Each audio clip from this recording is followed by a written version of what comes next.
শুভ সকাল। আমি ডাক্তার তুষার মাহমুদ আপনাদের সবাইকে আমন্ত্রণ জানাচ্ছি বাংলাদেশ এন্ডোক্রাইন সোসাইটি এবং এসকে ফার্মাসিউটিক্যালস লিমিটেডের সৌজন্যে এখন টিভির নিয়মিত আয়োজন আরোগ্য নিকেতন হরমোন বার্তা। আমরা প্রতিবারের মতো আজকে কথা বলবো সুস্বাস্থ্যে হরমোনের প্রভাব এবং এর জন্য যে কি কি চিকিৎসা করা লাগে তা বিষয় নিয়ে কথা বলবো, এবং এ বিষয়ে কথা বলতে আজকে আমাদের সাথে উপস্থিত আছেন ডাক্তার ফারিয়া আফসানা এবং ডাক্তার নাজমা আক্তার। শুভ সকাল, কেমন আছেন? ভালো আছি। আমি ফারিয়া ম্যাডাম আপনার কাছে প্রথমে জানতে চাবো, এই যে আমাদের ডেভেলপমেন্ট হচ্ছে, উন্নয়ন চারপাশে এবং নগরায়ন সব কিছুই, এই আপগ্রেডেশনের সাথে সাথে আমাদের কিছু কিছু কিন্তু রোগের প্রভাবও দেখছি বেড়ে যাচ্ছে, যেগুলি হরমোনজনিত বিষয়।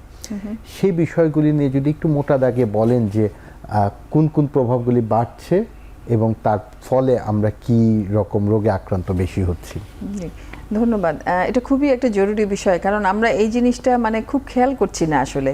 আরবানাইজেশন, হ্যাঁ, আমরা তো নগরায়ন বা উন্নতকরণের দিকে খুবই নজর দিচ্ছি, এবং এর ফলে কিন্তু সবসময় যে সবগুলো ভালো হচ্ছে তা না, আমাদের কিছু কিছু ড্রব্যাকও কিন্তু আছে। সেই দিকগুলি যদি আমরা ওভারকাম করতে পারি এবং নোটিস করতে পারি, তাহলে কিন্তু এই হরমোন রোগের সাথে এর একটা সম্পর্ক আছে।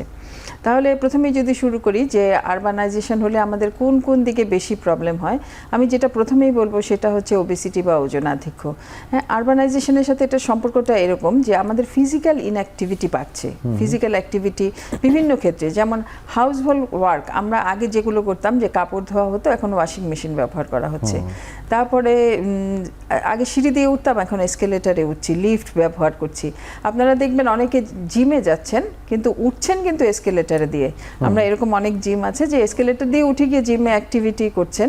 আরবানাইজেশন আমাদের অনেক হয়েছে, কিন্তু আমাদের ফিজিক্যাল অ্যাক্টিভিটির পরিমাণ আসলে কতটুকু হচ্ছে এটাও দেখতে হবে। শুধু যে শহরের কথা বলবো তাই না, গ্রামাঞ্চলেও কিন্তু আগে একজন স্কুলের বাচ্চা বা একজন স্কুলের টিচার হেঁটে কিন্তু বাসার থেকে স্কুলে যেতেন, এখন কিন্তু অবশ্যই রিক্সা, গাড়ি, ভ্যান সবই অ্যাভেলেবেল আছে। চাষি বা কৃষকের ক্ষেত্রেও কিন্তু আসলে আরবানাইজেশন অনেক ফিজিক্যাল ইনঅ্যাক্টিভিটি বাড়িয়েছে, কারণ যতই আমরা মেশিন, অবশ্যই এটা উন্নয়ন, আমাদের উন্নয়নের সাথে থেকেই কিন্তু আসলে এই ফিজিক্যাল অ্যাক্টিভিটিটাও বাড়াতে হবে। তাহলে কোন কোন ক্ষেত্রে আসলে আমাদের এই, যদি অসুস্থতার কথা ধরি, তাহলে আমি বাচ্চাদের থেকে যদি শুরু করি, আরবানাইজেশন বাচ্চাদের উপরে খুব একটা বড় ইম্প্যাক্ট ফেলছে বা চাইল্ডহুড ওবেসিটি। আজকাল আমরা দেখছি বাচ্চাদের মধ্যে ওবেসিটি বা ওজনাধিক্য অনেক বেড়ে যাচ্ছে, এবং এই বাচ্চাদের এই সময়টাই কিন্তু আসলে বিভিন্ন সঠিক স্বাস্থ্য গঠনের সময়। এই আরবানাইজেশন বা চাইল্ডহুড ওবেসিটির একটা এফেক্ট আমরা পাচ্ছি, চাইল্ডহুড ডায়াবেটিস। বাচ্চাদের হচ্ছে ফিজিক্যাল ইনঅ্যাক্টিভিটি তো আছে, কারণ আজকাল দেখবেন স্কুলে কিন্তু ক্যাম্পাসের মধ্যে খেলাধুলার জায়গা খুব কম, অপ্রতুল। আগে স্কুলের সাথে বড় বড় মাঠ ছিল, এখন কিন্তু ছোট ছোট বাসার মধ্যেই অনেক স্কুল গড়ে উঠতে দেখছি আমরা, সেই জন্য খেলাধুলার সুযোগটা খুব নাই। এবং বাসায় এসেও এত নগরায়নের জন্য খেলার মাঠওয়ালা বাসা পাওয়া বা এরকম খুবই অপ্রতুল।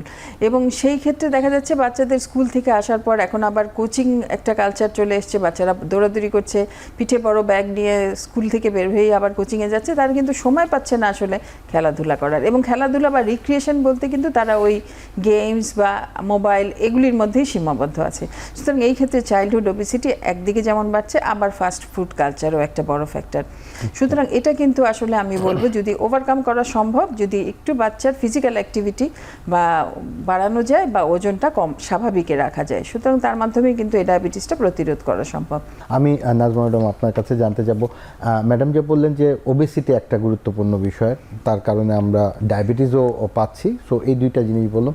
এছাড়া এই যে হরমোনজনিত যে অন্যান্য সমস্যা আছে, যেমন থাইরয়েড একটা গুরুত্বপূর্ণ হরমোন, বাচ্চাদের ক্ষেত্রে এখন দেখছি যে হাইপোথাইরয়েডিজম বা হাইপারথাইরয়েডিজম এই ইনঅ্যাক্টিভিটির সাথে কোনো সম্পর্কিত আছে কিনা, বা এটার বাড়তি আপনারা দেখছেন কিনা প্র্যাকটিসে?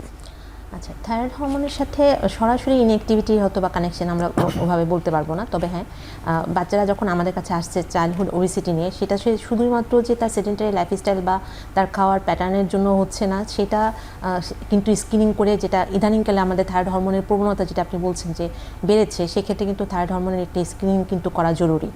কারণ আমাদের দেশে কিন্তু অটোইমিউন থাইরয়েডাইটিস বা আমরা হাইপোথাইরয়েডিজম যেটা বলতেন, সেটার কিন্তু প্রবণতাটা অনেকটাই বেশি। তো সেক্ষেত্রে অবশ্যই একটি কানেকশন আছে এবং শুধুমাত্র থাইরয়েড হরমোন রিপ্লেসমেন্ট দিলেই যে সে তার ওবেসিটি কমে যাবে তা কিন্তু না, তাকে কিন্তু তার ওই যে সেডেন্টারি লাইফস্টাইল থেকে বের হয়ে আসতে হবে, তাকে কিন্তু অ্যাক্টিভ হতে হবে, তাকে কিন্তু সুষম খাবার বা ব্যালেন্স ডায়েট যেটা সেটা কিন্তু মেনটেন করতে হবে তাকে।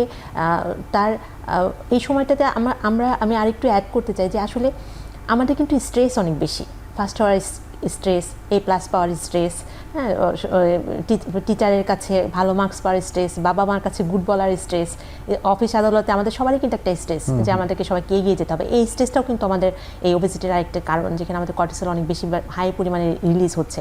আমাদের যে ঘুমটা কিন্তু কম হয়, বাচ্চারা অনেক রাত জেগে পড়ে, হয়তো বা সে বাসায় আসছে, আপা যেটা বললেন সারাদিন কোচিং শেষ করে রাতে সন্ধ্যায়, তারপর সে আবার রাত জেগে পড়ছে, ভোরে আবার স্কুলে যাচ্ছে। তো ঘুমের প্যাটার্নটাও যখন অল্টার হয় সেখানেও কিন্তু আমাদের ওবেসিটির একটি বিশাল কারণ, যেটা যে আমাদের দৈনন্দিন যে 6 থেকে 7 ঘন্টা কমপক্ষে ঘুমানো উচিত সেটা কিন্তু আমরা কেউই মেনটেন করছি না। বাসায় এসে অফিসে কিন্তু 2-1টা করে কাজ কিন্তু আমরা সবাই নিয়ে আসি, হ্যাঁ, রাত জেগে হয়তো বা তার অফিসের ল্যাপটপে বসে কিছুক্ষণ কাজ করছি, তো নর্মাল যে স্লিপিং প্যাটার্ন সেটাও কিন্তু ব্যাহত হচ্ছে। তো আসলে আরবানাইজেশন জরুরি, বাট আরবানাইজেশনের যে বিরূপ প্রতিক্রিয়াগুলো সেগুলো থেকে বেরিয়ে আসাটাও কিন্তু জরুরি। এখন সেটা কতটুকু আমি আমার আমার দৈনন্দিন লাইফের সুবিধার জন্য ব্যবহার করব আর কতটুকুই আমি আমার দৈনন্দিন লাইফে আমার সুস্বাস্থ্যের জন্য অ্যাভয়েড করব সেটা। যেমন আপা বলছিলেন যে এসকেলেটার আছে, পাশাপাশি কিন্তু প্রত্যেক বিল্ডিংয়ে একটি করে সিঁড়ি থাকে, তো আমি যদি এসকেলেটারটি এসকেপ করে আমি যদি সিঁড়ি দিয়ে ওঠানামা করি, যারা ডিজেবল অনেকেই আছে, হাঁটুর ব্যথা, বয়স্ক লোক বা অনেক উপরে তলায় উঠতে হবে, তার জন্য এসকেলেটার ইস ওকে, বাট আমরা কিন্তু যারা একটু স্বাস্থ্য সচেতনতার কথা ভাবছি তারা কিন্তু আমরা সিঁড়ি দিয়ে ওঠানামা করতে পারি। তো এই ব্যাপার ছোটো ছোটো ব্যাপারগুলো, হ্যাঁ, পাসপোর্ট অ্যাভয়েড করা বা স্লিপিং প্যাটার্নটাকে ঠিক রাখা, ব্যালেন্স রাখা, স্ট্রেসটাকে কম করা, মাঝে মাঝে একটু ঘুরতে যাওয়া, এইগুলো করলে কিন্তু আমরা এই আধুনিকায়নের যে সুফল সেটাও পাবো, আবার আধুনিকায়নের যে কুফল বা স্বাস্থ্যের উপর যে বিরূপ প্রতিক্রিয়া সেটা থেকে কিন্তু এটা তো অবশ্যই, কিন্তু ইনঅ্যাক্টিভিটির সাথে সরাসরি না হলেও আমাদের হয়তো লাইফস্টাইল বা আমাদের খাদ্য অভ্যাস সবকিছুর প্রভাবে কিন্তু আমরা মানে ওয়ার্ল্ড ওয়াইডই ইনসিডেন্স অফ দ্য হাইপোথাইরয়েডিজম বা ইনসিডেন্স অফ ইনফার্টিলিটি, বিভিন্ন হরমোনজনিত যে কমপ্লিকেশনগুলি সেগুলি কিন্তু বাড়ছে। এমনকি পলিসিস্টিক ওভারিয়ান যে ডিজিজ সেইটারও প্রিভিলেন্স কিন্তু অনেক বেড়েছে। এর কারণটা হয়তো মানে আমরা যদি ইনডাইরেক্টলি চিন্তা করি, যদিও রিসার্চে এখনো প্রমাণ করা যায়নি যে এর কারণে এটা হচ্ছে, আপনি যেটা ঠিক মতোই বললেন, কিন্তু এই যে নাম্বারটা বাড়ছে, ডেফিনেটলি তাদেরকে ফিজিক্যালি অ্যাক্টিভ থাকা লাগবে, নিয়মিত করা লাগবে। কিন্তু ম্যাডাম, আমি আপনার কাছে এখন আবার জানতে যাব, এই যে হরমোন বিষয়ে অনেকের প্রবলেম হয়, সেক্ষেত্রে স্ক্রিনিংয়ের কথা নাজমা ম্যাডাম বারবার বলছেন যে স্ক্রিনিং করে আমাদের প্রিকশন নিতে হবে। আমাদের পলিসিতে স্কুল হেলথ বা অন্যান্য জায়গাতে এই যে BMI এর উপর একটা দিক নির্দেশনা দেয়া, এরকম কোনো আছে কিনা, বা না থাকলে কিভাবে আমরা এটাতে ইমপ্লিমেন্ট করতে পারি, বা কি কি পদক্ষেপ নিলে আমরা আরো প্রিভেন্টিভ স্টেজে যেতে পারি, যদি একটু সহজে বলেন। এখানে আসলে এডুকেশনের ভূমিকা খুব গুরুত্বপূর্ণ। এডুকেশন মানে সবাইকে জানানো, সেটা হচ্ছে একজন স্কুলের টিচার থেকে শুরু করে স্কুলে যিনি শিক্ষার্থী তার থেকে শুরু করে যিনি অ্যাটেন্ডেন্ট, যিনি আয়া বা সাপোর্টিভ স্টাফ আছেন, তাদের সবাইকেই এডুকেট করতে হবে যে এখানে আসলে ওবেসিটি কি, ওজনটা আসলে কত লেভেল পর্যন্ত নর্মাল এবং কতর উপরে থাকলে। আবার এটাও সম্বন্ধে এডুকেট করতে হবে যে একজন বাচ্চার ওবেসিটি আছে দেখেই তাকে নিয়ে হাসাহাসি করা বা তাকে টিজ করা এগুলি করা যাবে না। সুতরাং এই প্রত্যেকটা দিকেই কিন্তু আসলে স্কুল কারিকুলামে এটার মধ্যে অন্তর্ভুক্ত করতে পারলে এটা অনেক ক্ষেত্রে ভালো হবে। কতটুক স্বাভাবিক ওজন থাকা উচিত, দৈনন্দিন কতটুক হাঁটা উচিত এবং কতটুক ঘুম যাওয়া উচিত এবং কতটুক ফিজিক্যালি অ্যাক্টিভিটি থাকা উচিত, রেস্ট কতটুক থাকা উচিত, এগুলো যদি স্কুল কারিকুলামে ইনকর্পোরেট করা যায় এবং ক্লাসে এটা নিয়ে একটা ডিসকাশন ক্লাস হতে পারে, সেই রকম যদি হয় তাহলে অবশ্যই এটা খুব ভালো ইম্প্যাক্ট হবে। এবং সাধারণভাবে শুয়ে বসে থাকা, ফাস্ট ফুড অ্যাভয়েড করা, এগুলি বললে কিন্তু অনেক সময় বাচ্চাদের কাছে এটা খুব গ্রহণযোগ্য হয় না, কিন্তু প্রতি জায়গায় যদি সেটার প্রতিফলনটা সে দেখতে পায় তাহলে কিন্তু সেটা নিজের লাইফের মধ্যে ইনকর্পোরেট করতে পারে। সেই ক্ষেত্রে আমরা বলবো যে উচ্চ ঝুঁকি কী কী, যেমন বিভিন্ন রোগ সম্বন্ধে তাকে খুব সাধারণভাবে ধারণা দেওয়া যেতে পারে। যেমন ডায়াবেটিসের কথাই বলি, উচ্চ ঝুঁকি আমরা বলতে কি বুঝি, কাদের উচ্চ ঝুঁকি আছে, একজন বাচ্চার কখন বলবো তার সে উচ্চ ঝুঁকিতে আছে, যেমন সে জানে তার যদি ফ্যামিলিতে কারো ডায়াবেটিস থাকে তারও ভবিষ্যতে ডায়াবেটিস হওয়ার ঝুঁকি আছে, তার যদি ওজন বেড়ে যায় তাহলে তার ডায়াবেটিস হওয়ার ঝুঁকি আছে, তার যদি মায়ের গর্ভকালীন ডায়াবেটিস ছিল, এরকম যদি হয় যে বাচ্চাটা, তারও ভবিষ্যতে ডায়াবেটিস হওয়ার ঝুঁকি আছে।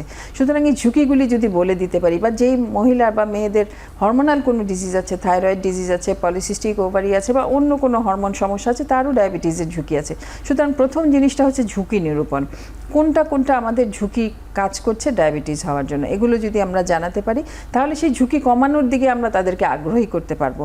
এবং অনেক সময় হয় যে আমার বাবা মার তো ডায়াবেটিস আছে, আমার তো হবেই, আমার আর খুব চিন্তা করে দরকার নাই, আমি এখন একটু আরাম করে নেই বা একটু খাওয়া দাওয়া ঠিক মতো। এই আইডিয়াটা থেকে আমাদের অবশ্যই বের হতে হবে এবং আমাদের জোর দিতে হবে প্রিভেনশন বা প্রতিরোধের উপরে। যে ঝুঁকি থাকলেই যে ডায়াবেটিস হবে এমন কিন্তু কোনো কারণ নাই, ফ্যাক্টরগুলি মডিফায়েবল, সুতরাং আমরা পরিবর্তন করতে পারবো যেহেতু এই ঝুঁকি কমাতে পারি। সুতরাং এর মাধ্যমে কিন্তু আমরা ডায়াবেটিস প্রতিরোধ করতে পারি। সুতরাং এই নলেজটা যদি আমরা প্রত্যেকটা স্টেপে বাচ্চাদের থেকে শুরু করে বড়দের পর্যন্ত দিয়ে দিতে পারি, তাহলে অনেকাংশেই কিন্তু সুফল পাবো। অনেক অনেক ধন্যবাদ। নিব ছোট্ট একটি বিরতির পরে এসে আমরা কথা বলবো এই যে ছোট বাচ্চাদের যে ডায়াবেটিস হয়, এটা তো বিভিন্ন ধরনের ডায়াবেটিস হতে পারে, সে বিষয়ে আরও ডিটেলস একটু কথা বলবো।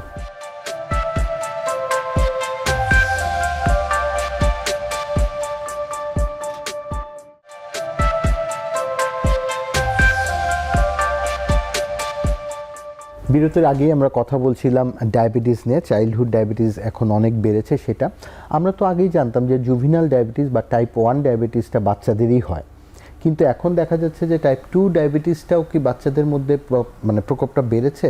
বাড়লে এটা নিয়ে কিভাবে প্রতিরোধ করতে পারবে, এই বিষয়ে যদি নাজমা ম্যাডাম আপনি আমাদেরকে একটু গাইড করেন। ধন্যবাদ। আসলে এটা একটি খুবই যুগোপযোগী প্রশ্ন আসলে এখনকার সময়ের জন্য। আমরা আসলে আমাদের ডে টু ডে প্র্যাকটিসগুলোতে যেটা দেখছি যে চাইল্ডহুড ওবেসিটি বাড়ার সাথে সাথে চাইল্ডহুড ডায়াবেটিসের নাম্বারও কিন্তু অনেক বেড়েছে। তো টাইপ 1 ডায়াবেটিসটা কিন্তু, যেটা আমরা যদি মোটা দাগে বলি, আমাদের ডায়াবেটিস বলতে আমরা সাধারণভাবে যেটা বুঝি টাইপ 1 আর টাইপ 2, একটিতে হচ্ছে ইনসুলিন অপ্রতুলতা, অ্যাবসেন্স অফ ইনসুলিন, আরেকটি হচ্ছে ইনসুলিনের অকার্যকারিতা, যেটাকে আমরা বলি ইনসুলিন রেজিস্ট্যান্স। তো যেটা টাইপ 1 সেটা সাধারণত কম বয়সীদের সাধারণত হয়, সেক্ষেত্রে কিন্তু বেশিরভাগ ক্ষেত্রে তারা ইল হেলথ বা তাদের স্বাস্থ্য কিন্তু ওয়েট লসের একটা হিস্ট্রি থাকে। আর টাইপ 2তে যেটা হয়, যেটা ইনসুলিন রেজিস্ট্যান্স, সেটা কিন্তু আমাদের অ্যাডাল্টহুডে সাধারণত এতদিন আমরা বেশি দেখতাম, কিন্তু ইদানিংকালে কিন্তু আমাদের বাচ্চাদের যে ওবেসিটি বেড়ে যাওয়ার কারণে সাথে সাথে কিন্তু আমরা যখন তাদেরকে স্ক্রিনিং করছি তখন দেখা যাচ্ছে যে তাদের কিন্তু ডায়াবেটিসের একটা প্রবণতা দেখা যাচ্ছে। সেখানে প্রি ডায়াবেটিস হতে পারে, অথবা সেটা টাইপ 1 না হয়ে টাইপ 2, যেটা আমরা ইনসুলিন রেজিস্ট্যান্স বলছি, সেটাও কিন্তু আমরা এখন অনেক পাচ্ছি। তো এটা কিন্তু খুবই অ্যালার্মিং। তো যে কথাগুলো এতক্ষণ ধরেই বলা হচ্ছিল যে আসলে কেন বাড়ছে, যে এটা হচ্ছে আমাদের লাইফস্টাইলের যে একটা আমূল পরিবর্তন হয়েছে এই গত কয়েক দশকে। আমাদের আসলে লাইফস্টাইলে যে পরিবর্তন হয়েছে, সেখান থেকে কিন্তু আসলে এই ধরনের অসুখগুলোরও কিন্তু এখন মাত্রা বেড়েছে। স্ক্রিনিংয়ের আধুনিককালের আরেকটা কিন্তু ভালো দিক হচ্ছে, যেটা এখন কিন্তু স্ক্রিনিংগুলো সহজ হয়েছে, লোকজন কিন্তু কম বেশি সবার মধ্যে কিন্তু নলেজগুলো কিছু হয়তো বা 100% না, কিছুটা হলো শেয়ার হচ্ছে। তো বাবা মারা কিন্তু, সব বাবা মারা না হলেও কোনো বাবা মারা কিন্তু ডাক্তারের শরণাপন্ন হচ্ছেন, যাচ্ছেন, জিজ্ঞেস করছেন, অথবা ভয় থেকে যাচ্ছেন যে আমাদের ফ্যামিলিতে তো সবার ডায়াবেটিস আছে, আমার ছেলেটা বা মেয়েটা তো মোটা হয়ে গেছে, তার তো আমরা একটু সন্দেহ করতেছি, হ্যাঁ, একটু ডায়াবেটিস স্ক্রিনিংয়ের জন্য আসতেছেন। তো এটাও আধুনিকায়নের একটা সুফলই বলতে হবে যে স্ক্রিনিংগুলো এখন ইজি হয়েছে, সহজ হয়েছে, চেকগুলো করা যায়, চেক করে কিন্তু ধরা পড়তেছে যে তাদের প্রি ডায়াবেটিস অথবা যেটা ইনসুলিন রেজিস্ট্যান্সটা অনেক হাই।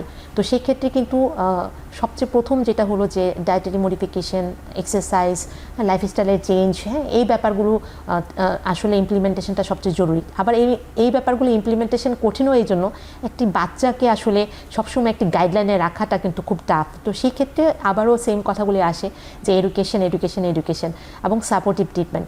এই বাচ্চাটার জন্য কিন্তু তার স্কুল থেকে, কারণ বেশিরভাগ সময় কিন্তু সে তার স্কুলে থাকে, বাবা মার সাথে কিন্তু খুব অল্প সময়। এখনকার বাচ্চাদের যে প্যাটার্ন, তারা কিন্তু বাসায় থাকছে কম, তারাও কিন্তু একটা অফিস ওয়ার্কের মতো একটা ম্যাক্সিমাম টাইম কিন্তু বাইরে থাকছে। তো স্কুলের ভূমিকাটা কিন্তু অনেক বেশি। প্রত্যেকটি স্কুলে যদি আমরা একটু বাচ্চাদের অ্যাক্টিভিটিসের জন্য একটা নির্দিষ্ট টাইম আমরা যদি বের করে দিই, বা তাদের অ্যাক্টিভিটিসের একটা প্লেগ্রাউন্ডের ব্যবস্থা করে দিই, হ্যাঁ, তাহলে কিন্তু আসলে এটা যদি আমরা একদম সবার জন্য সার্বজনীনভাবে করতে পারি, তাহলে হয়তো বা এটা আমাদের একটা পর্যায়ে আমরা হয়তো বা এই চাইল্ডহুড ওবেসিটি থেকে বের হতে পারবো। বাচ্চাদের স্ট্রেসগুলো যদি কমাতে পারি, তাদের শিক্ষা ব্যবস্থার ব্যাপারগুলো তাদের জন্য যতটা সহনীয় করা সম্ভব সেটা করে, তাদের খাওয়া দাওয়ার ব্যাপারগুলোতে ফাস্টফুডগুলো বাদ দিয়ে মাকে যদি এনকারেজ করি যে তার হোমমেড ফুডগুলো, বাচ্চা যেটা খেতে চায়, ফাস্টফুড সবসময় যে খারাপ সেটা না, ফাস্টফুডের প্রসেসিংয়ে কিন্তু প্রবলেম, প্রসেসিংটা যদি হেলদি ওয়েতে করে দিতে পারে, বাচ্চারা একটা খাবারটাকে যদি মুখরোচকভাবে মা যদি বাসা থেকে, এটা একটা মায়ের পক্ষেই সম্ভব, হ্যাঁ, তো সে যদি একটু তৈরি করে দেয় তাহলে হয়তো বা বাচ্চাটা ফাস্টফুড থেকে সে মায়ের খাবারে চলে আসবে। আমরা তো মায়ের খাবার খেয়েই বড় হয়েছি। তো আর সাপোর্ট যেটা, যে তাকে বকাবকি করা যাবে না, তাকে অনেক সময় বাচ্চারা কিন্তু এটা নিয়ে একটা মানসিক কষ্টে থাকে যে আমার ডায়াবেটিস, বা বাবা মা বলছে এই তুই মোটা হয়ে গেছিস, বা তুই কেন খেলাধুলা করিস না। বাচ্চাদের সাথে কিন্তু এই অ্যাপ্রোচে যাওয়া যাবে না, ওদেরকে কিন্তু বুঝিয়ে বলতে হবে, তাদের সমব্যথী হতে হবে, তাদেরকে কিন্তু ডিরেকশন দেওয়া যাবে না। তাদের সাথে সাথে আমি কিন্তু সবসময় আমার যেসব ফ্যামিলি এই ধরনের প্রবলেম নিয়ে আসে তাদের ক্ষেত্রে আমি কিন্তু বলে থাকি, সাধারণত বাচ্চাটাকে আপনি একটা প্যাটার্নের খাবার যখন অ্যাডভাইস করছেন, পুরো ফ্যামিলিটাই যদি আমরা সেই অ্যাডভাইসটাতে থাকি, সবাই যদি আমরা একই টাইপের খাবার খাই, তাহলে ওই বাচ্চাটার জন্য কিন্তু মানসিক প্রশান্তিটা চলে আসে যে আমরা সবাই একই খাবার খাচ্ছি। আমাদের কিন্তু সবারই উচিত প্রথম থেকে ওবেসিটি হয়ে গেলে, ডায়াবেটিস হয়ে গেলে আমি মেনটেন করার থেকে ওই যে প্রতিকার, প্রতিরোধ, এই জায়গাটাতে যদি আমরা স্ট্রং হই, আমরা প্রথম থেকেই যদি সবাই হেলদি, আমরা সবাই সকালবেলা হাঁটতে যাই না কেন, ফুল ফ্যামিলি ভোরে ঘুম থেকে উঠে, এটা যদি একটা এক্সারসাইজের মতো, মানে আমরা সবাই যদি আমরা এটাকে প্র্যাকটিস করি, তাহলে কিন্তু বাচ্চাটার উপরে কিন্তু আলাদা করে ইম্প্যাক্ট আসলো না। আমারও কিন্তু হাঁটা দরকার, আমাদের যেটা নর্মাল ওয়েট, তারও কিন্তু নর্মাল ওয়েট মেনটেন করার জন্য তাকে কিন্তু হাঁটার দরকার। সবাই যদি আমরা এটা মেনটেন করি, আমরা অ্যাডিটিভ সল্ট, তারপর সুগার, সুইটেনার, এগুলো যদি বাদ দিই, সবাই যদি একই প্যাটার্নের খাবার খাই, তাহলে কিন্তু আমরা এটা থেকে বের হয়ে আসতে পারবো। অনেক অনেক ধন্যবাদ, খুব সুন্দর করে বুঝিয়ে বললেন যে কিভাবে আমরা এটা থেকে বের হয়ে আসতে পারবো। ম্যাডাম, আমি আপনার কাছে জানতে চাবো, এখন ডায়াবেটিস নিয়ে আমরা কথা বললাম যে 2 ধরনের ডায়াবেটিস হচ্ছে, কিন্তু এই যে এখন একটু জানতে চাবো হরমোনজনিত অন্যান্য প্রবলেমের মধ্যে, যেমন থাইরয়েডের একটা সমস্যা হয়, এবং মেয়েদের ক্ষেত্রে অনেক সময় যে পলিসিস্টিক ওভারিয়ান যে হরমোনাল কারণেই হতে পারে, এক্ষেত্রেও তো আমরা একটা প্রপার লাইফস্টাইলের মাধ্যমে নিজেকে মোটিভেটেড করতে পারবো। সেক্ষেত্রে কোনো আলাদা পরামর্শ কি আছে যে না ওষুধটাই লাগবে, শুধুমাত্র কোনো লাইফস্টাইলের চেঞ্জের দরকার নেই, সেই বিষয়ে যদি একটু বলেন। অবশ্যই না, অবশ্যই লাইফস্টাইল মডিফিকেশন কিন্তু প্রত্যেকটা মানে জীবনযাত্রার মধ্যে আসলে লাইফস্টাইল, হেলদি লাইফস্টাইলটাকে নিয়ে আসতে হবে। সেখানে আমরা পলিসিস্টিক ওভারি বলি বা থাইরয়েড ডিজিজ বলি, সবার সাথেই কিন্তু আসলে ওবেসিটি বা ওজন আধিক্যর একটা সম্পর্ক আছে, এবং সেই ক্ষেত্রে কিন্তু ওজন নিয়ন্ত্রণের মাধ্যমে, বিশেষ করে বলবো পলিসিস্টিক ওভারি কিন্তু অনেকাংশেই চিকিৎসা করা সম্ভব, এবং অনেকাংশেই অনেক সময়ই দেখা যায় যে পলিসিস্টিক ওভারির কোনো মুখে খাওয়ার ওষুধ কোনো লাগবেই না, শুধু সে যদি ওজনটা সুনিয়ন্ত্রিত রাখতে পারে। সুতরাং ওজন নিয়ন্ত্রণ কিন্তু আসলে পলিসিস্টিক ওভারি প্রতিরোধ এবং চিকিৎসার ক্ষেত্রে খুবই গুরুত্বপূর্ণ ভূমিকা রাখে। থাইরয়েডের একটা জিনিস হচ্ছে হাইপোথাইরয়েডিজম যাদের হয়, তাদের কিন্তু এই অসুখটার কারণে ওজন বৃদ্ধি পায়, এবং ওজন নিয়ন্ত্রণ করতে হয় অবশ্যই এটা, কিন্তু থাইরয়েডের পিওরলি থাইরয়েডের জন্য ওজন বাড়ছে এই সংখ্যা কিন্তু পরিমাণটা কম, সাথে সাথে অন্য কারণেও ওজন বেড়ে গিয়েছে, তার সাথে অন্য কোনো ডিজিজ আছে কিনা, হরমোনাল ডিজিজ আছে কিনা, না শুধুই ওজনাধিক্য, সেটাও কিন্তু আসলে দেখে নিতে হবে। সুতরাং এই 2 ক্ষেত্রেই কিন্তু আসলে ওজন নিয়ন্ত্রণ, সুনিয়ন্ত্রিত ওজন রাখা খুবই জরুরি। শুধু থাইরয়েড ডিজিজ, ডায়াবেটিস বা পলিসিস্টিক ওভারি বলবো না, কারো কোনো হরমোনাল অসুখই নাই কিন্তু ওজন অনেক বেশি, তার ক্ষেত্রেও কিন্তু আসলে আমাদের টার্গেট রাখতে হবে যে হেলদি বিএমআইটা মেনটেন করতে হবে। তাহলে বডি মাস ইন্ডেক্স বা ওজনের সাথে হাইটের সাথে যে আমাদের একটা টার্গেট হাইট এর সাথে টার্গেট ওয়েট আছে, সেটা কিন্তু সবার ক্ষেত্রেই আসলে মেনটেন করাটা খুবই জরুরি। অনেক ধন্যবাদ। কারণ এই বিএমআই বেশি থাকার কারণে অ্যাকচুয়ালি আমরা রিসার্চেই দেখেছি যে বিএমআই বেশি থাকা মানে অন্যান্য পরবর্তীতে স্বাস্থ্য ঝুঁকি অনেক বেশি। এর সাথেই আমি একটু জানতে যাব ম্যাডাম, যে এই যে হরমোনাল ডিজিজগুলির কথা বলছি আমরা, এবং ডেভেলপমেন্টের সাথে এর সরাসরি ইমপ্লিমেন্টেশন আছে, তার পরবর্তীতে যে জটিল রোগ যেমন হার্ট অ্যাটাক হতে পারে, ব্রেন স্ট্রোক হতে পারে, বা অন্যান্য কমপ্লিকেটেড রোগগুলি আছে, তার সম্পর্ক কি সরাসরি আছে কিনা, থাকলে কিভাবে প্রিভেন্ট করতে পারি আমরা?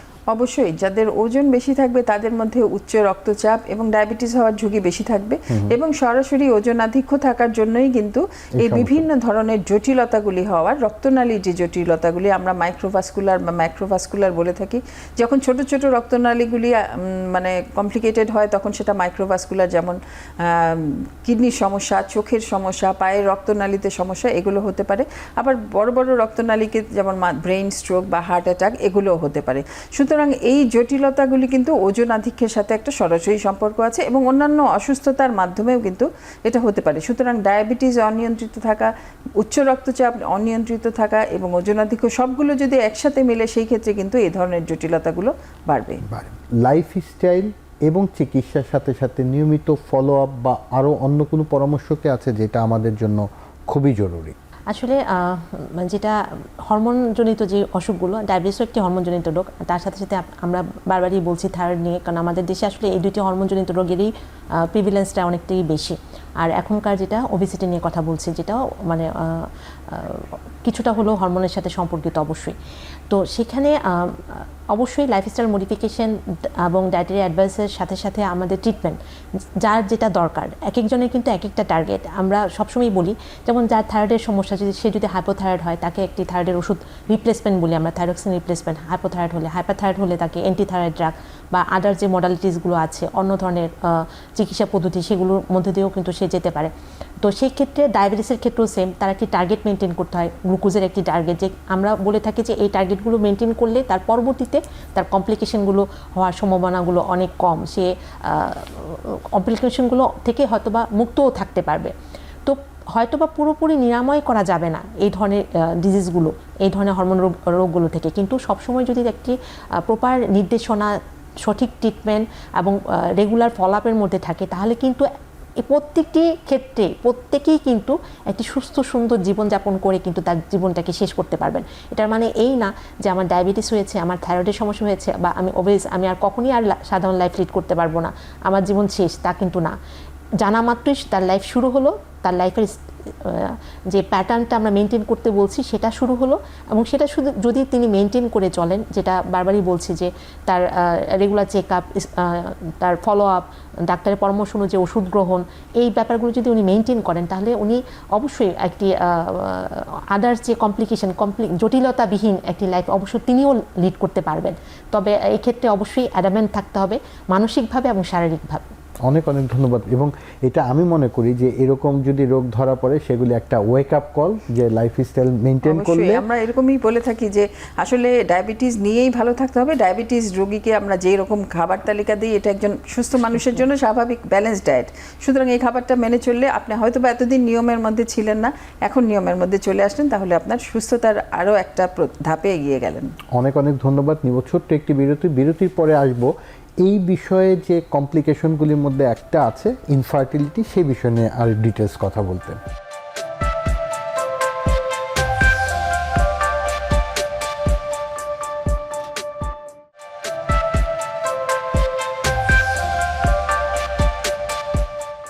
বিরতির আগেই আমরা কথা বলছিলাম হরমোনজনিত রোগের যে কমপ্লিকেশন হতে পারে সেগুলি, কিন্তু শুধু কমপ্লিকেশন বলবো না, এটার হয়তো একটা প্রভাবে আমরা অনেকেই এখনকার এই লাইফস্টাইলের জন্য পাচ্ছি, ইনফার্টিলিটি কিন্তু অনেক বেড়ে গিয়েছে।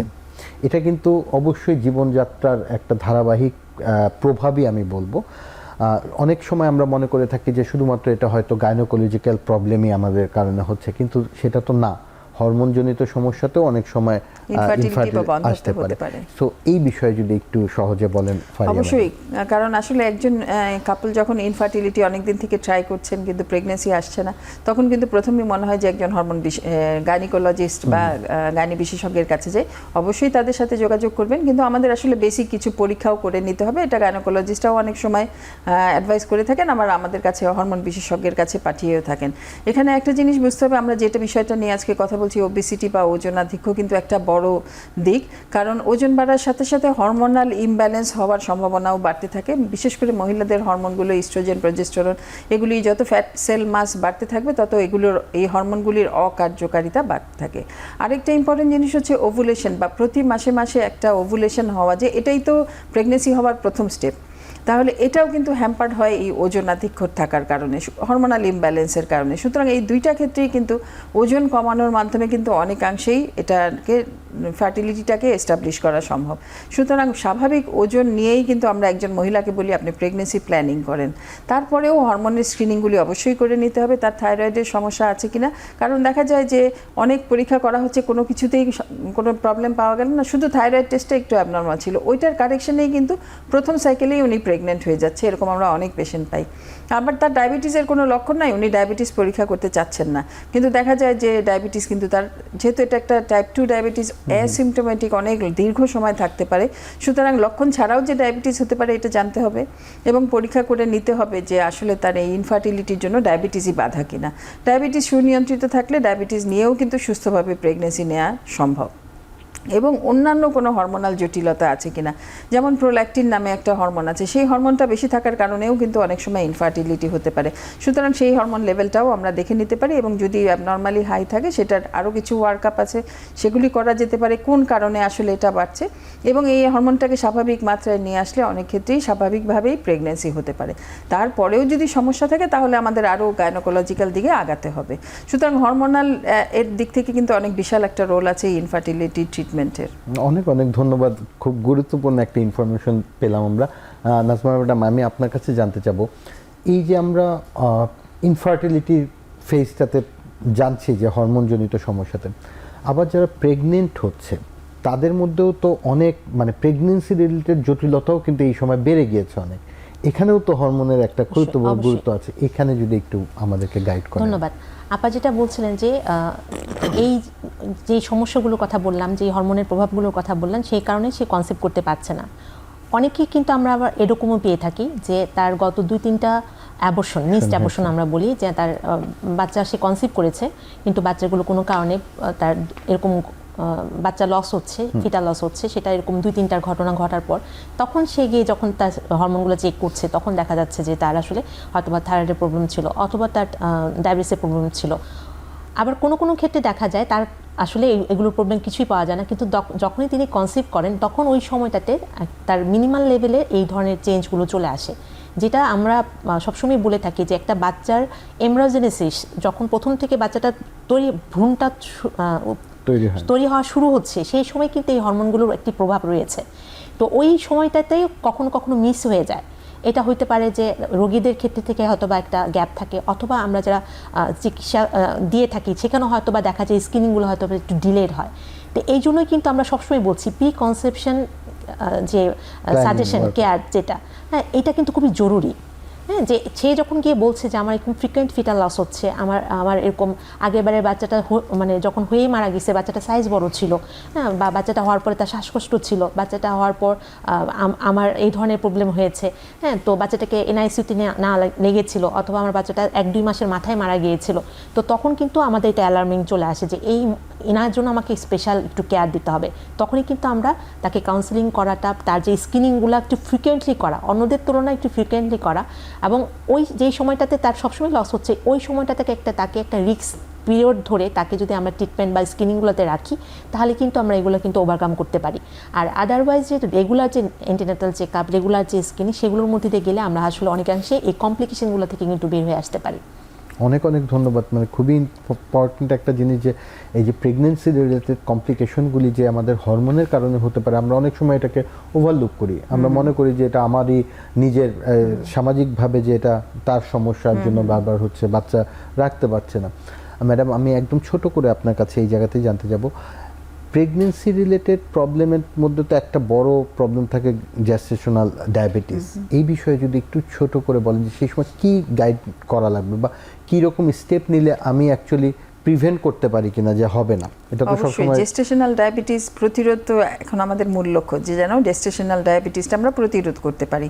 জেস্টেশনাল প্রতিরোধের মাধ্যমে কিন্তু আসলে আমরা 2 জনের ডায়াবেটিস প্রতিরোধ করতে পারি, কারণ যেই মাটার আজকে যে জেস্টেশনাল ডায়াবেটিস হচ্ছে তার কিন্তু ভবিষ্যতে ডায়াবেটিস হওয়ার রিস্ক আছে, এবং গর্ভস্থ যে শিশু আছে সেই মায়ের যদি জেস্টেশনাল ডায়াবেটিস থাকে সেই বাচ্চাটারও কিন্তু বড় হয়ে ডায়াবেটিস হওয়ার ঝুঁকি বেশি। মানে একই মায়ের যদি 2 জন সন্তান থাকে, একজনের সময় গর্ভকালীন ডায়াবেটিস ছিল এবং একজনের সময় নাই, কিন্তু যেই বাচ্চাটার সময় গর্ভকালীন ডায়াবেটিস ছিল তার কিন্তু ডায়াবেটিস হওয়ার ঝুঁকি অনেক বেশি। সুতরাং গর্ভকালীন ডায়াবেটিস অবশ্যই প্রতিরোধ করতে পারা উচিত, চেষ্টা করা উচিত, এবং গর্ভকালীন ডায়াবেটিস কিন্তু প্রতিরোধযোগ্য। সেই একই কথাই চলে আসবে আমরা যদি কিছু কিছু ব্যবস্থা নেই, যে গর্ভকালীন সময়ের আগেই তারা ওজনটাকে আমরা স্বাভাবিক করে নিলাম, উচ্চ রক্তচাপ যার ছিল সেটা নিয়ন্ত্রণ করে নিলাম, তাহলে কিন্তু অনেকাংশেই এই গর্ভকালীন ডায়াবেটিস প্রতিরোধ করা সম্ভব।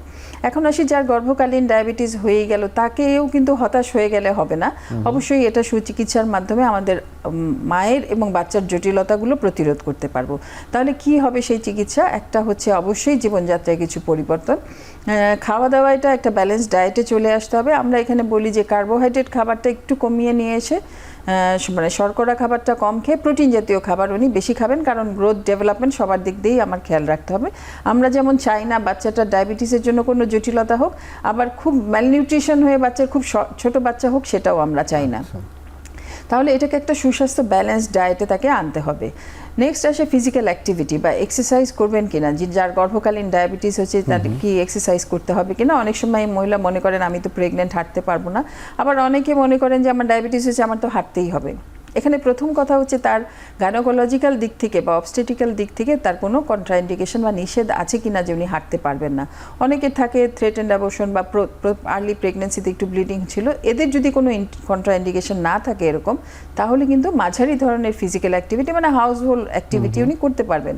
এবং সেই ক্ষেত্রে বলা হয় যে মেইন মিলের পরে 1 ঘন্টা রেস্ট নিয়ে যদি 10-15 মিনিট করে উনি একটু হালকা হাঁটাহাঁটি করেন, সেটা কিন্তু আসলে ডায়াবেটিস নিয়ন্ত্রণের জন্যও হেল্পফুল হবে।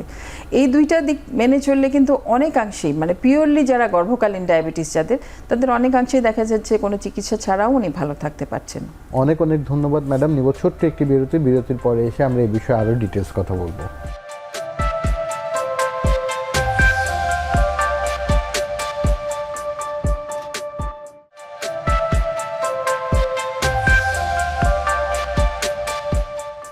বিরতির আগে আমরা প্রেগনেন্সি এবং চাইল্ডহুড ওবেসিটি নিয়ে অনেক ডিটেলস কথা বললাম। আমরা চাইল্ডহুড নিয়ে কথা বলেছি এবং আরবানাইজেশনের সাথে সাথে বা এই আধুনিকায়নের সাথে সাথে আমাদের কিন্তু মেনোপজটাও কিন্তু অনেক একটু ডিলেড হচ্ছে এখন। আগে যেটা 45-এর আগে তো হয় না, 45-এর পরে যেটা হয় সেটা কিন্তু এখন অনেক ক্ষেত্রে প্রলং হচ্ছে। সেক্ষেত্রে কি করণীয় আছে বা কোন স্টেপ নিলে মেনোপজ ফেজে গিয়ে একজন মহিলা সুস্বাস্থ্য অধিকার করতে পারবেন? ধন্যবাদ। আপনি ঠিকই বলেছেন। এখন আসলে আমাদের যে আরবানাইজেশন, সেটার ইফেক্ট আসলে কিন্তু মেনোপজাল ওমেনদের উপরেও আছে। একইভাবে স্ট্রেস একটা বড় ফ্যাক্টর। আমাদের যে লাইফস্টাইল, আমাদের যে ডায়েটটা আমরা খাই, সেটার অবশ্যই সেগুলোর ইফেক্টও আছে। মেনোপজে যদি আমরা নর্মাল এজটা বলি, সেটা হচ্ছে 45 থেকে 55, আমরা অন অ্যান এভারেজ 52 বলে থাকি। এখানে যখন ডিলেড মেনোপজের কথা বললেন আপনি, আর্লি মেনোপজও কিন্তু এখন হচ্ছে। এটাও কিন্তু আমরা পাচ্ছি যে অনেক আগেই মেনোপজে চলে যাচ্ছে। তাহলে হচ্ছে যদি 45-এর আগে হয়, সেটাকে আমরা প্রিমেচুর মেনোপজ বলি বা প্রিমেচুর ওভারিয়ান ফেলিওর বলি। আর ডিলেড ব্যাপারটা আসলে যেটা বললাম, একটা লম্বা রেঞ্জের কিন্তু। হ্যাঁ, কারো ফ্যামিলি হিস্ট্রিতে দেখা যাচ্ছে যে তাদের হয়তো অ্যারাউন্ড 55-52 এর পরে গিয়ে মেনোপজ হচ্ছে। তো ফ্যামিলি হিস্ট্রিটা একটা ইন্ডিকেটর থাকে যে হ্যাঁ, এটা তার ফ্যামিলি ট্রেন্ড সে ক্যারি করছে। এছাড়াও অনেক ডিলেড আসলে আমরা তেমন একটা পাই না। আর এই ক্ষেত্রে যদি বলেন যে মেনোপজে এসে কিন্তু মেনোপজ কিন্তু শেষ না, এটা আরেকটা নতুন অধ্যায়ের শুরু। আচ্ছা, হ্যাঁ, এটা আমাদের হরমোনে আমাদের যে এটা কিন্তু আমাদের একটা ফিজিওলজি বডির, এটা কিন্তু অসুস্থতা না, এটা আমাদের জীবনকালের আরেকটি অধ্যায়। আমাদের যেমন প্রত্যেকটি চ্যাপ্টার শেষ করে নতুন চ্যাপ্টারটা আবার নতুন করে শুরু করতে হয়, এখানেও এসে আমাকে নতুন করে শুরু করতে হবে। অনেকেই মনে করে যে মেনোপজ মানে আই এম ডান। না, তার হয়তো রিপ্রোডাক্টিভ পিরিয়ডটা শেষ, বা তার এখন যে স্টেজটা, সেটাতে কিন্তু তিনি মোর অ্যাক্টিভ থাকতে হবে, তাকে মোর তার নিজেকে কেয়ার করতে হবে। তাহলে এখানেও সেম কথা যে তাকে এক্সারসাইজ, রেগুলার যে এক্সারসাইজ, সেটা মেনটেন করতে হবে। কারণ এই সময়টাতে তার কিন্তু পোস্টমেনোপজাল যে আমাদের নানা ধরনের কমপ্লিকেশন, সেগুলো যেমন তার বোন হেলথটার কথা চিন্তা করতে হবে, তার মেন্টাল হেলথ, তার কার্ডিওভাস্কুলার ডিজিজগুলো হওয়ার প্রবণতা এখানে বেড়ে যাবে। তো এই জিনিসগুলো যেন না হয়, যেন তার লিপিড প্রোফাইলটা কন্ট্রোলে থাকে, ডায়াবেটিস হওয়ার প্রবণতাটা বেড়ে যেতে পারে, ওবেসিটিটা একটা বড় ফ্যাক্টর, হঠাৎ করে ওয়েট গেইন করছে। তো এই সময় কিন্তু নিজেকে আরও বেশি টেক কেয়ার করতে হবে। আমরা সবসময় বলি হয়তো বা তার রিপ্রোডাক্টিভ এজে সে যেটা তার ফ্যামিলির প্রতি খুব সময় দিতে গিয়ে নিজেকে ইগনোর করেছে, এই সময়টাতে এসে তাকে কিন্তু অনেক বেশি কেয়ারফুল হতে হবে, একটু হয়তো বা সেলফিশও হতে হবে, যে একটা রেগুলার তাকে একটা ওয়াকে যাওয়া বা তার এক্সারসাইজ করা, তার নিজের খাবারের প্যাটার্নটা, এখানে ব্যালেন্স ডায়েটের কিন্তু কোনো অল্টারনেটিভ নাই। যে মেনোপজাল সিমটম বলে আমরা যেগুলোকে বলি, যে তার হট ফ্ল্যাশ, তার স্লিপ প্যাটার্ন চেঞ্জ হওয়া, তার ওয়েট গেইন, তার জননতন্ত্রে নানান ধরনের ইনফেকশন, ড্রাইনেস, মুড চেঞ্জ হওয়া, এই ব্যাপারগুলো কিন্তু কন্ট্রোল করার জন্য ওষুধ অবশ্যই আছে। সেই ক্ষেত্রে কিন্তু আমাদের এই ধরনের অ্যাডভাইসগুলো কিন্তু অনেক বেশি হেল্পফুল। প্রথম হচ্ছে তাকে জানতে হবে মেনোপজটা কি, মেনোপজে কী কী হতে পারে, কী কী কমপ্লিকেশন হতে পারে। যখন আমরা কাউকে তার পুরা রাস্তাটা দেখিয়ে দিই, সে কিন্তু জানে আমাকে কোন রাস্তা ধরে হেঁটে যেতে হবে, আমি কি চাই, তখন কিন্তু তার জন্য টার্গেট অ্যাচিভ করা সহজ। এই জন্য এডুকেশন, কাউন্সেলিংয়ের কিন্তু আসলে কোনো অল্টারনেটিভ নাই। আর সাপোর্টিভ ট্রিটমেন্টের কথা আমরা সবসময় বলি, এই সময়ে তার ফ্যামিলি তার প্রতি কিন্তু সাপোর্টিভ হতে হবে, তার হাজব্যান্ড, তার ফ্যামিলির মেম্বার যারা, ছেলে মেয়ে বা অন্যান্যরা যারা। তো এই সময় যদি তাকে একটু মেন্টাল সাপোর্ট দেয়, তাহলে কিন্তু তিনি যে ভাবছেন যে আমি ডান, আই এম ডান, এটা না ভেবে আমি আমার একটা সাকসেসফুল লাইফের একটা অংশ পার করে পরের স্টেপে এসেছি, এটা যদি তার ভিতরে চলে আসে, তিনি কিন্তু তার পরের অংশটি কিন্তু খুব সুন্দরভাবে সাকসেসফুলি শেষ করতে পারবেন। অনেক ধন্যবাদ। মানে খুব গুরুত্বপূর্ণ দুইটি কথা বলেছেন যে মারা মনে করেন, আসলে তো তারা এই ফেজে গিয়ে সবাই ম্যাক্সিমাম মাই থাকেন, মারা মনে করেন যে মানে পরিবারের জন্যই সব করতে হবে, দিতেই থাকেন। এই সময় গিয়ে একটু নিজের প্রতি কেয়ার নেওয়ার জন্য হয়তো প্রকৃতি এই সিস্টেমটা করে দিয়েছে যে নিজের যেন যত্ন নেন। আমি একদম শেষে ম্যাডাম, আপনি আপনার কাছে, ফারিয়া ম্যাডাম আপনার কাছে জানতে চাবো, এই যে মেনোপজ ফেজে গিয়ে যখন আমরা পাচ্ছি এরকম কমপ্লিকেশনগুলি, একটা বড় কমপ্লিকেশন হচ্ছে হট ফ্লাশ হয়, হাত পা জলাপড়া করে, কোনো কিছু ভালো লাগে না, বোন হেলথটা নিয়ে যত্ন থাকে না। সো এই ক্ষেত্রে করণীয় কি, যেন মানে আর্লি যদি আমি কোনো প্রিভেনশন নিই, যেন এই প্রবলেমগুলি মেনোপজে গিয়ে একজনের ভোগ করতে না হয়, তার জন্য কি করণীয়? আসলে হেলদি লাইফস্টাইল মেনটেন করা এটা সবচেয়ে বড় স্টেপ। হ্যাঁ, কারণ একটা নির্দিষ্ট সময় পরে তার মেনোপজ হবেই। এখানে তার নিজের সাপোর্টের সাথে সাথে আমি বলবো একটু ফ্যামিলি সাপোর্টেরও প্রয়োজন আছে। তার এই সিমটমগুলিকে ওভারলুক করা, হ্যাঁ এরকম তো হবেই, ও সবসময় এরকম লক্ষণগুলি বলে, এরকম না করে তাকে একটু সাপোর্ট দেওয়া কিন্তু আসলে প্রত্যেকটা ফ্যামিলি মেম্বারের জন্যই প্রয়োজন। এখন প্রতিরোধের কথা বললে অবশ্যই হেলদি লাইফস্টাইল, ওজন নিয়ন্ত্রণ করা এবং সুস্বাস্থ্য মেনটেন করা, সবসময় একটা হেলদি লাইফস্টাইলের মধ্যে থাকা এবং এই সিমটম সম্বন্ধে নিজেকে প্রিপেয়ার করা যে আমার এই লক্ষণগুলো হতে পারে, এগুলি আমি কিভাবে ওভারকাম করব। যদি সেই অ্যাডভাইসগুলি আগে থেকে সে মেন্টালি প্রিপেয়ার থাকে এবং সাইকোলজিক্যাল কাউন্সেলিংটা তার ওভাবে থাকে, তাহলে কিন্তু অনেকাংশেই এই সিমটম নিয়েও উনি ভালো থাকতে পারবেন। আর শেষে একটু বলতে চাই যে মেনোপজের কথা আমরা বললাম বা ওবিসিটির কথা বলছি, চাইল্ডহুডের কথা বলছি, চাইল্ডহুড ওবিসিটির কথা বলছি, বেশিরভাগ সময় বা হরমোনের অসুখের কথা বলছি, বেশিরভাগ সময়ই চলে আসছে এটা একটা মহিলাদের অসুখ। কিন্তু আমাদের খেয়াল রাখতে হবে ছেলে, বুড়ো, মহিলা, পুরুষ সবারই কিন্তু এই ওবিসিটি বা হরমোনাল ডিজিজ হতে পারে। সুতরাং হরমোনাল ডিজিজ মানেই যে অনেকের ধারণা শুধু মহিলাদেরই হরমোনাল ডিজিজ হয়, তাই কিন্তু না। ওবিসিটি আমরা ছেলেদের মধ্যেও দেখে থাকি এবং তাদের মধ্যেও কিন্তু আমরা থাইরয়েড, ডায়াবেটিস সবই পেয়ে থাকি এবং অন্যান্য হরমোনজনিত সমস্যাও অনেক কিছু পেয়ে থাকি।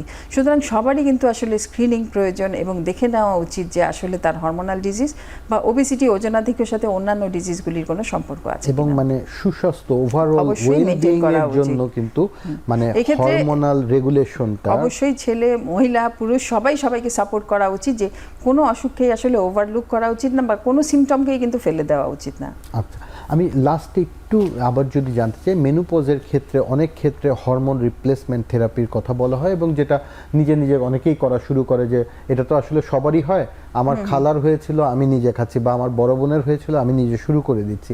এটা না করে কি একটা ধারাবাহিক কোনো কিছু হবে, যে জ্বর হলে যেমন আমরা নাপা জাতীয় ওষুধ খেয়ে নিচ্ছি, নাকি একজন ডাক্তারের কাছে গিয়ে পরামর্শ নেওয়া উচিত? কারণ প্রত্যেকের মেনোপজ ডিফারেন্ট এবং ইউনিক।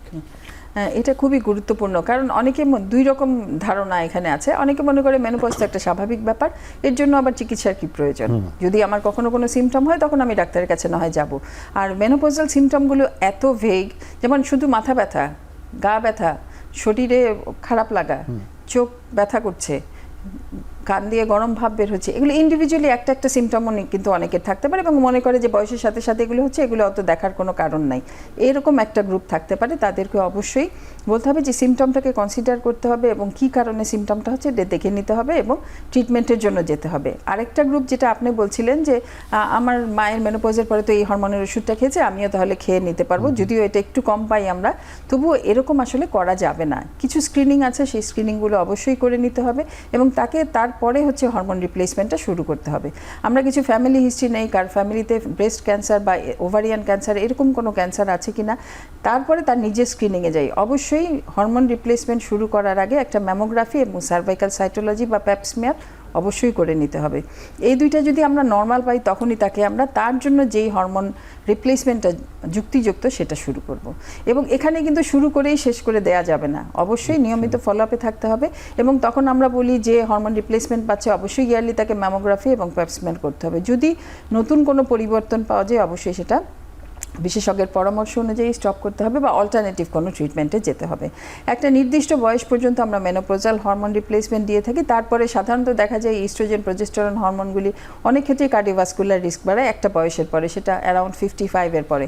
সেই ক্ষেত্রে কিন্তু আমাদের সাপোর্টিভ কিছু ওষুধ আছে যেগুলি দিয়ে আমরা তার এই সিমটমগুলিকে কমাতে পারবো। অনেক অনেক ধন্যবাদ। এবং শেষে একদম ছোট করে নাজমা ম্যাডাম, আমি আপনার কাছ থেকে জানতে চাইবো এই যে সুস্বাস্থ্যের জন্য হরমোনের হেলথ আমরা যেটা বলি যে কেয়ার করতে হবে, তার জন্য মোটা দাগে যদি সার্বিক কোনো অ্যাডভাইস থাকে আমাদের সাধারণের জন্য। পরামর্শ হচ্ছে জানুন, নিজেকে জানুন, নিজের লক্ষণগুলো সম্পর্কে জানুন, নিজেকে ভালোবাসুন।